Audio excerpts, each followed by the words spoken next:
హరి ఓం. దయచేసి అందరూ నిశ్శబ్దంగా ఉండాలి. హరి ఓం. హరి ఓం. ఉగాది ప్రశస్తిని గురించి ప్రత్యేకంగా చెప్పుకుంటూ ఉన్నాం. 60 సంవత్సరాలకి ప్రత్యేకంగా 60 నిమిషాలు పైగా చెప్పుకున్నాం. గౌరవనీయులు ముఖ్యమంత్రి నారా చంద్రబాబు నాయుడు గారి సమక్షంలో ఆశావాదాన్ని వారి సిద్ధాంతించే విధంగా ఒక పద్యం చెప్పి నేను 2 నిమిషాల్లో సెలవు తీసుకుంటాను. రాలిన ఆకు మేల్బసిడి రాగముగా చిగురించును. మన భారతీయ సంప్రదాయంలో ఉండే విశేషం ఏమిటంటే, వెళ్ళిపోయింది ప్రతిదీ మళ్ళీ వస్తుంది, నువ్వు కంగారు పడద్దు. సంపద పోయింది మళ్ళీ వస్తుంది, అధికారం పోయింది మళ్ళీ వస్తుంది, సంతోషం పోయింది మళ్ళీ వస్తుంది, ఐశ్వర్యం పోయింది మళ్ళీ వస్తుంది. అంతేకాదు ప్రాణం పోయింది మళ్ళీ జన్మ వస్తుంది, కంగారు పడద్దు. ప్రతిదీ వస్తుంది, ప్రతిదీ వస్తుంది. కాలం నిచ్చెన లాంటిది కాదు, కాలం చక్రం లాంటిది. చక్రం పోయినవి మళ్ళీ వస్తూ ఉంటాయి, వచ్చిన మళ్ళీ వెళ్ళిపోతూ ఉంటాయి. జాగ్రత్తగా ఉండాలి. ఇందాక మనం సంవత్సరాల పేర్లు చెప్పుకున్నప్పుడు అదే విశేషాన్ని చెప్పుకున్నాం ప్రత్యేకంగా. అది మన సంస్కృతిలో ఉంది. అందుకే తాతగారు చనిపోతే సంవత్సరంలోగా మనవడు పుట్టినా మనవరాలు పుట్టినా ఆ తాతగారి పేరు ఈ మనవడికి పెడతాం మనం ఖచ్చితంగా. ఆ మామగారు కూడా ఉండి మా పెనిమిటి వాడిని ఎవరు ఏమి అనడానికి వీలు లేదు అంటుంది. అంతే, తాతగారు ఎక్కడికి పోలేదు, మళ్ళీ మనవడైన ఇంట్లో పుట్టాడయ్యా అని చెప్పడం. ఇప్పుడు కొత్త కొత్త పేర్లన్నీ పెడుతున్నారు, కానీ పూర్వం అమ్మమ్మ పేరు, తాతయ్య పేరు, మా అమ్మ పేరే పెట్టేవారు.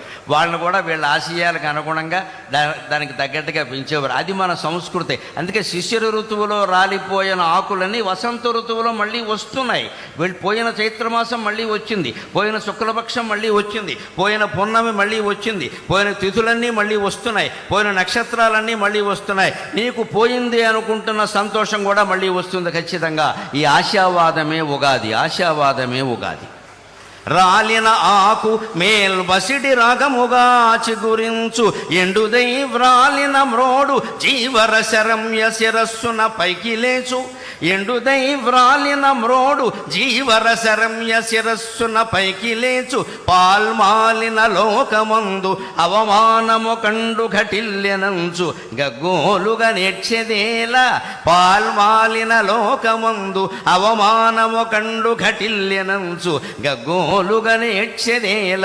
నవకోరక రాగము, నవకోరక రాగము కోకిలమ్మయే హేలగ పాడుచున్నది.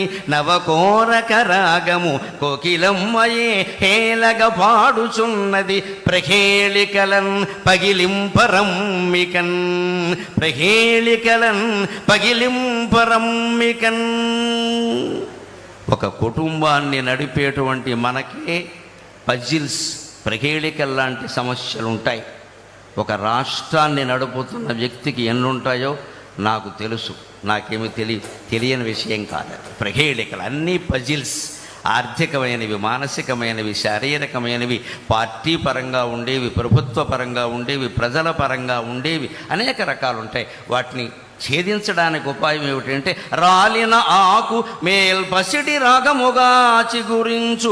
చెట్టు కింద రాలిపోయిన ఆకు రాలిపోయిన 15 రోజులకు చూడు మళ్ళీ పైన చిగురాకు రూపంలో కనిపించింది ఖచ్చితంగా. అలాగే అన్నింటికీ ఆశాదీపం ఉంటుంది, ఖచ్చితంగా వెలుగుతూ ఉంటుంది. మనం దాన్ని అందుకోగలగాలి. ఎండుదై వ్రాలిన మ్రోడు జీవరసరమ్య శిరస్సున పైకి లేచు. మొదలు కూడా మిగలకుండా కొన్ని చెట్లు ఖండించేస్తారు మానవత్వం లేకుండా. కానీ ఆ చెట్టుకి ఎంత పట్టుదల ఉందంటే, నన్ను నువ్వు మొదలంటా ఖండించినా నేను మళ్ళీ చిగురు వేస్తా అని నెల తిరగకుండా అది చిగురిస్తోందండి. చెట్టు నుంచి మనం ఎన్ని పాఠాలు నేర్చుకోవాలి, చెట్టు నుంచి మనం ఎన్ని పాఠాలు నేర్చుకోవాలి. నేను మళ్ళీ చిగురిస్తా అని అంత బండరాజులా ఉండిపోయిన చెట్టు కూడా మళ్ళీ చిగురుస్తోంది ఖచ్చితంగా. అలాగే పాల్మాలిన లోకమందు అవమానము కండు ఘటిల్యనంచు, గగ్గోలుగా నేర్చెదేలా. నన్నెవరో అవమానించారు, నా గురించి ఏదో అనుకుంటున్నారు, ఇవన్నీ మనం ఆలోచించాల్సిన విషయం కాదు. విశ్వావసునామ సంవత్సరం మనకి ఇస్తూ ఉన్నటువంటి ఖచ్చితమైనటువంటి ప్రబోధం అదే. ఏది నువ్వు ఆలోచించుకో, నువ్వెవరో నీకు తెలుసు. నువ్వెవరో నీకు తెలిసినప్పుడు నిన్ను గురించి ఎవడో అనుకోవడాన్ని గురించి నువ్వు ఆలోచించాల్సిన అవసరమే లేదు. మనం ఉచ్చైశ్రవంలా బతుకుతూ ఉన్నప్పుడు ఎవడో మనం మీరు గుర్రం కాదండి గాడిద అంటే వాడి కోసం మనం ఇప్పుడు గుర్రమో గాడిదో నిరూపించుకోవాల్సిన అవసరమే లేదు. మనం ఏమిటో మనకు తెలుసు. ఆత్మవిశ్వాసం చాలా ముఖ్యం. ఆ విశ్వాసంతో నువ్వు ముందుకు దూసుకెడితే ప్రహేళికలన్ పగిలింపరమ్మికన్. అన్ని రకాల పజిల్స్, ప్రహేళికలన్నింటినీ అన్నిటినీ ఛేదించుకుని మనం ముందుకు వెళ్ళగలం ఖచ్చితంగా. అటువంటి ధైర్యం రాష్ట్ర ప్రభుత్వాధినేతకి ఇప్పటికీ ఉంది. మనందరికీ కూడా అటువంటి ధైర్యం మనకు కలగాలి. ఆయన ధైర్యమే ఆయనకి శ్రీరామ రక్ష, ఆయన ధైర్యమే మనకి శ్రీరామ రక్ష. అందుకని వచ్చే సంవత్సరం విశ్వావసునామ సంవత్సరం ఆంధ్రప్రదేశ్ ప్రభుత్వానికి బాగా అవసరం. కాబట్టి నిజంగానే విశ్వావసు అంటే అన్ని రకాల బంగారము లోహాలు అన్నీ ఆంధ్రప్రదేశ్లోనే లభ్యమై భగవంతుడి దేవల్ల అన్ని రుణాలు తీరిపోయి వారు ఆశించినట్టే స్వర్ణాంధ్రప్రదేశ్గా రూపొందుతుంది అని స్వర్ణ భారత్ ట్రస్ట్ సాక్షిగా మనం భగవంతుని ప్రార్థన చేద్దాం. స్వర్ణం ఉన్న చోట స్వర్ణమే ఉంటుంది. ఇది స్వర్ణాంధ్రప్రదేశ్ సాధించాలి అంటున్నది స్వర్ణ భారత్ ట్రస్ట్లో. నాకు నిన్న ఈ ట్రస్ట్ గురించి కూడా ఒక వార్త నిన్ననే పేపర్లో చూసి ట్రస్టు అధిపతులకు నేను నమస్కారం చేసుకున్నా. 14 ఏళ్ల క్రితం బొంబాయిలో తప్పిపోయినటువంటి ఒక కుర్రాన్ని ఈ ట్రస్ట్ వారు చేరదీసి 14 ఏళ్ల పాటు విద్యాబుద్ధులు చెప్పించి వాళ్ళకి జీవితానికి అవసరమైన వృత్తులన్నీ నేర్పి మళ్ళీ బొంబాయి తీసుకెళ్ళి ఎక్కడ పనిచేశాడో అక్కడి నుంచి వాళ్ళ తల్లిదండ్రుల వివరాలన్నీ తెలుసుకుని వాళ్ళని పిలిపించి వాళ్ళకి మొత్తం మీద ఆ అబ్బాయిని అప్పగించారండి. నిన్న పేపర్లో చూశాను. అందుకని మా అమ్మాయి ఇలాంటిదైనా దీప గారిని నేను ఆశీర్వదిస్తూ ఉన్నాను. నిజంగా ఇంత ట్రస్టు నడుపుతూ ఇంతటి మంచి కార్యక్రమాలు చేస్తూ నేను చూసి ఈ ట్రస్టు ఇంత గొప్పదా, దీనిగా నేను వెళ్ళబోతున్నదేని నేను చాలా సంతోషించాను. నిజంగా దీన్ని ఆదర్శంగా తీసుకుని మనం స్వర్ణాంధ్రప్రదేశ్ నిర్మాణానికి ఎంత చేయాలో అంతా చేద్దాం. ప్రభుత్వానికి పూర్తిగా సహకరిద్దాం అన్ని విధాల. ముందు ఒక్క విజ్ఞప్తి, ప్రభుత్వానికి కట్టవలసిన పన్నులన్నీ రూపాయి ఎగ్గొట్టకుండా కట్టేద్దాం. అది చాలు, ఇంకేమక్కర్లేదు.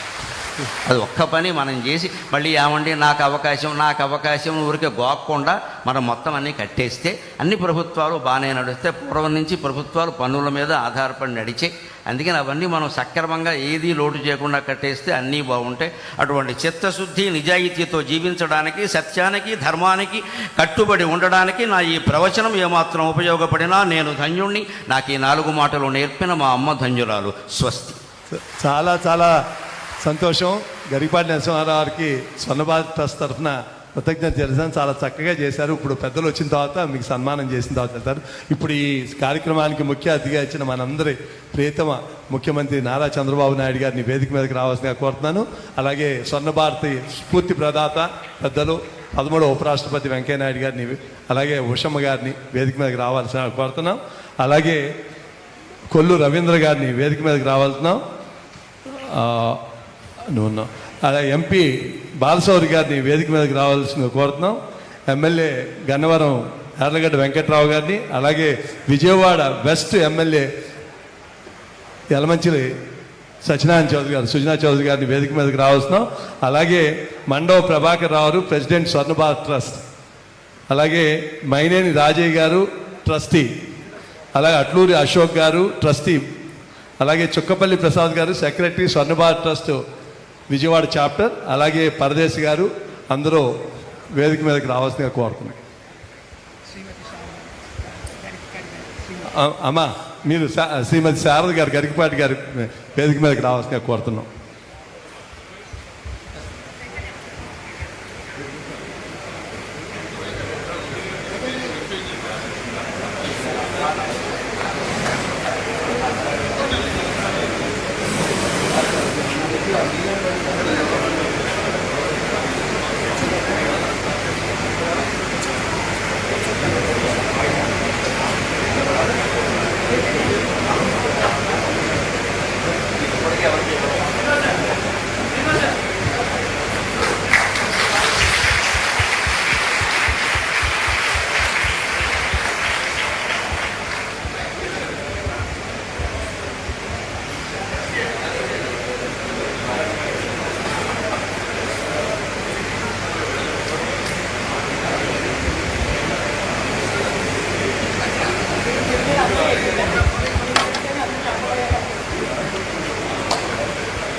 మాట్లాడండి.